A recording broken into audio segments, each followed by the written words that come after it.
Hello friends, இன்னைக்கு நம்ம இங்கிலீஷ்ல பேசலாங்கிற நிகழ்ச்சியில புதுசா என்ன பார்க்க போறோம், ஆல்ரெடி என்ன பார்த்துட்டு இருந்தோம் அப்படிங்கிற ஒரு சின்ன நினைவூட்டல் ரீகாலோட இன்னைக்கான கிளாஸ் ஸ்டார்ட் பண்ணிடலாம். நம்ம எதை பத்தி பார்த்துட்டு இருக்கோம், காலங்கள் அப்படிங்கிற ஒரு விஷயத்தை பத்தி பார்க்குறோம் இல்லையா. ஸோ நம்ம காலங்கள் அப்படிங்கும் போது அந்த காலங்கள் எவ்வளோ கைண்ட்ஸ் ஆஃப் டென்ஸ் இருக்கு, 12 கைண்ட்ஸ் ஆஃப் டென்ஸ் இருக்கு இல்லையா. ஸோ 12 கைண்ட்ஸ் ஆஃப் டென்ஸ்ல ஒவ்வொரு டென்ஸுமே ஒவ்வொரு விஷயத்த நமக்கு கரெக்டாக சொல்லி கொடுத்துக்கிட்டே இருக்கும். அதுவும் காலங்கள் அடிப்படையில் சொல்லி கொடுக்கும் இல்லையா.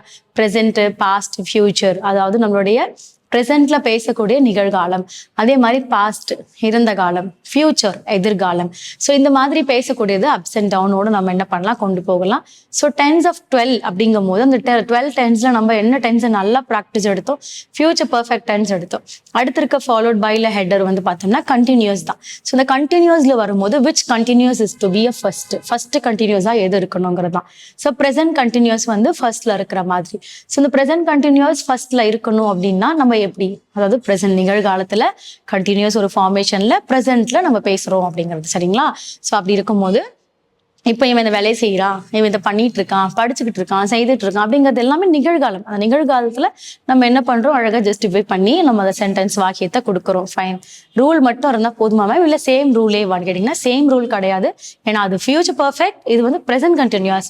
ப்ரெசென்ட் நிகழ்ல பேசுறோம், அதுவும் நம்ம வரக்கூடிய எதிர்காலத்துல அதை நம்ம பேசணும். இப்போ ரூல் வந்து நமக்கு டிஃபர் ஆகும், பேஸ்ட் அந்த ப்ரெசென்ட்டுக்கு ஏற்ற மாதிரி டிஃபர் ஆகும்.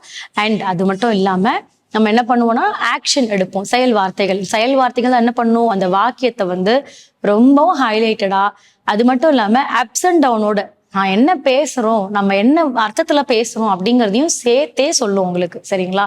ஸோ அந்த ஆக்ஷன் இல்லை அப்படின்னா அந்த சென்டென்ஸ் கொஞ்சம் என்ன இருக்கும்னா ஒரு மாதிரி சென்டென்ஸ் ஃபுல்ஃபில் ஆகாத மாதிரி இருக்கும். ஸோ ஆக்ஷன் தான் நமக்கு என்ன பண்ண கொடுக்கும். அந்த ஆக்ஷனே இந்த ஃபார்ம் ஆஃப் வேர்ப்ஸ்ன்னு சொல்லுவாங்க இல்லையா. V1ல சொல்றது, V2ல சொல்றது, V3ல சொல்றது, இந்த மாதிரி ஃபார்ம் ஆஃப் வேர்ப்ஸ் இருக்கு. ப்ரெசென்ட்ல, பாஸ்ட்ல, பாஸ்ட் பார்ட்டிசிபிள், இந்த மாதிரி ஃபார்ம் ஆஃப் வேர்ப்ஸ். அது கூடவே ஐஎன்ஜி கண்டினியூஸும் சேர்ந்து தான் இருக்கு இல்லைங்களா. ஸோ அப்படி இருக்கும்போது இன்னைக்கான வேர்ப் ஃபார்ம் என்ன, இன்னைக்கான டென்ஸ் என்ன, ரூல் என்னன்னு பார்க்கலாம் வாங்க. இன்னைக்கான tense present continuous tense.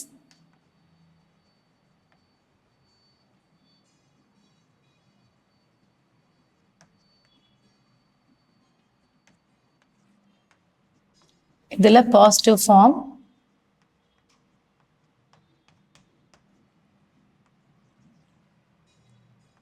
V1, V2, V3, V1 plus ing அப்படின்னு எடுக்கிறதா.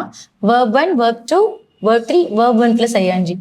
ஸோ verb 1 இங்க நான் என்ன எடுக்கிறேன்னா ரெயின். ரெயின்னா மழை. V2 and V3 rained. V2 and V3க்கு rained அப்படின்னு, and V1 plus ing வரும்போது raining.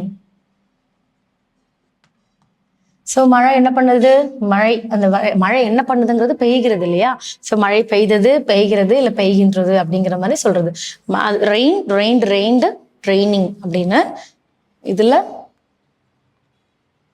Subject I, we, you, he, she, they, it, இவங்கெல்லாம் subject. followed by rule. Rule யாருடைய ரூல் எடுக்கிறோம், ப்ரெசென்ட் ஃபார்ம். ஸோ அதுக்கு முன்னாடி சப்ஜெக்ட் எழுதிக்கலாம். followed by ப்ரெசென்ட்ங்கிறதுனால is, am, are, and கண்டினியூஸ்னால V1 plus ing பிளஸ் என்ன பண்றோம், ஆப்ஜெக்ட். ஸோ இதுதான் நமக்கு என்ன ஆயிடுது, ப்ரெசென்ட் கண்டினியூஸ் டென்ஸோட ரூல் ஆயிடுது. இப்போ த ஃபார்ம் ஆஃப் வரும்போது I am,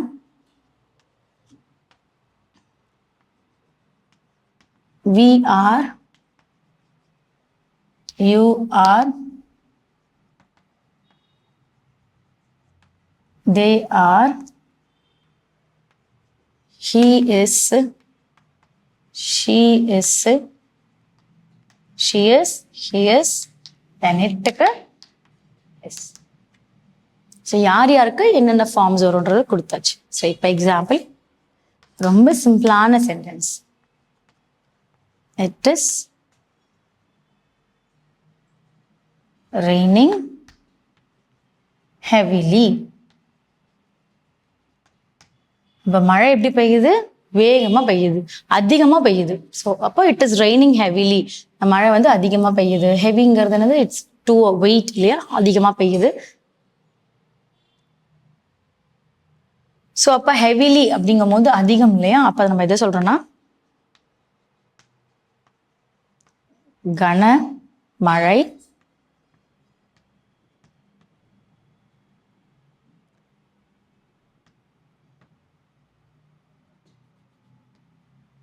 பெய்து வருகின்றன. ஸோ இட் இஸ் ரெய்னிங் ஹெவிலின்னும் போது கனமழை பெய்து வருகின்றன. ஹெவி அப்படிங்கிறது தான் கணக்கும் இல்லையா ஹெவினா, ஸோ அதனால கனமழை.